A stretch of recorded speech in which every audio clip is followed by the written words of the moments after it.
انت اكيد عارف ان جسمك بيبقى في احسن حالاته لما تعمل 3 حاجات: تاكل كويس وتلعب رياضه وترتاح علشان جسمك يقدر يكمل. بتبذل مجهود علشان شكلك وصحتك ولياقتك. بس يا اخي مش عارف، حاسك ناس عضو يمكن اهم من جسمك كله. ايوه، عقلك. مفاجأة، العقل كمان ليه نظام تغذية، بس مش في الأكل ولا بالبروتين ولا بالكرياتين ولا حتى بالجيم. مظبوط كلامك أستاذ محمد، العقل بيتغذى بالمعلومة، بالهدوء، بالناس اللي حواليك وباللي بتسمع وتشوفه كل يوم. الله يفتح عليك يا عبد الجواد. والمشكلة إنك ممكن تكون بتغذي جسمك صح، لكن سايب عقلك جعان ومرهق ومليان سموم معرفية. في الفيديو ده إن شاء الله هتفهم إزاي تغذي عقلك صح وتخليه في أفضل حالاته زي ما بتحاول تعمل مع جسمك بالظبط. فصلي على النبي، جهز مشروبك وتعال نفهم الموضوع.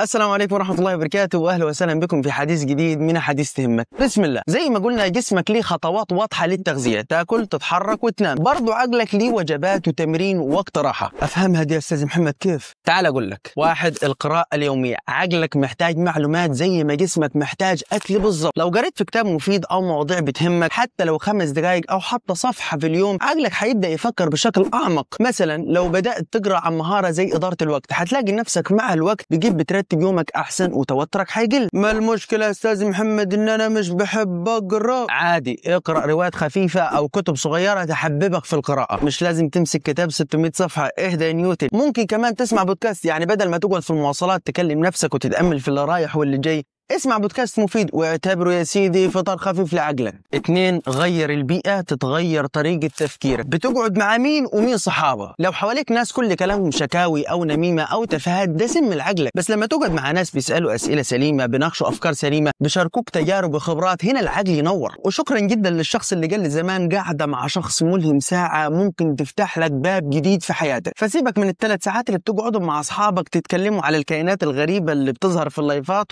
يعني اقعد مع حد يفيدك. ولازم تعرف يا رفيقي ان العقل بيكبر بالنقاشات الهادفه مش بالكلام الفارغ. اقعد مع ناس بتفكر وبتسال وبتحب تتعلم، واوعى تقعد مع ناس بتسمع منها نفس الكلام كل يوم، لان بالشكل ده عقلك بيدور في دايره مكفوله. وخدها معادله: بيئه جيده بتساوي افكار وحياه جيده. 3. قلل من السكر العقلي اللي هو ايه؟ السوشيال ميديا يا استاذ محمد. صح يا عبدو، زي ما الحلويات الكتير بتبوظ صحتك، المحتوى التافه بيبوظ عقلك. فلو بتفضل بالساعات قدام فيديوهات مضحكه او اخبار ملهاش قيمه، فدي مش تسليه، ده ادمان. طب ما تفرجش يعني يا استاذ محمد خالص؟ مين قال كده؟ اللي اقصده انك تبدل الفيديوهات الفاضيه اللي ملهاش قيمه بفيديوهات فيها معلومه، زي مثلا فيديوهات قناه احاديث تهمك. ولا انت شايف ايه؟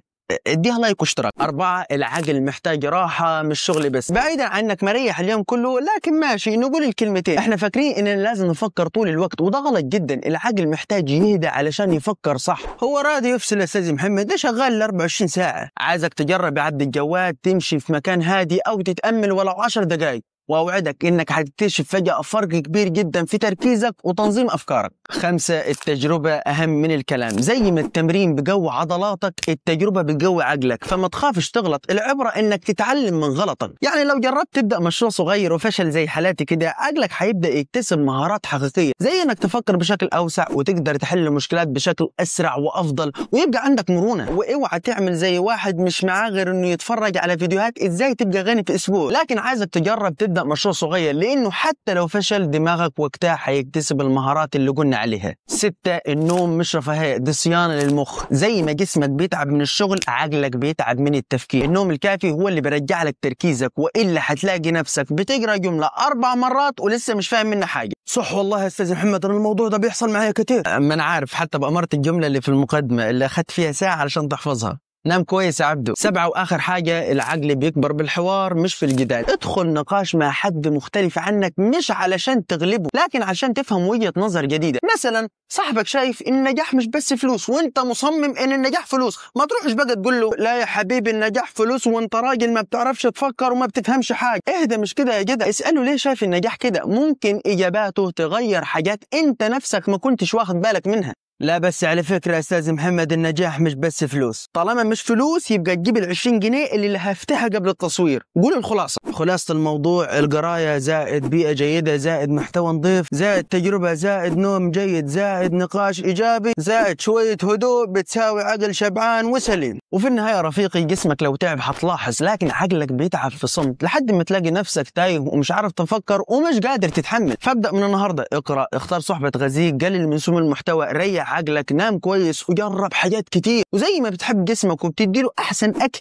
ادي عقلك احسن معلومه، لان فعليا عقلك هو الاستثمار الحقيقي، وكل ما تهتم بيه كل ما حياتك هتمشي في طريق اوضح وانضج. فاهتم بعقلك زي جسمك بالضبط، لان الاثنين بيكملوا بعض. وبس كده رفيقي، واشوفك قريب في حديث جديد من حديث تهمك. دمتم في امان الله، والسلام عليكم.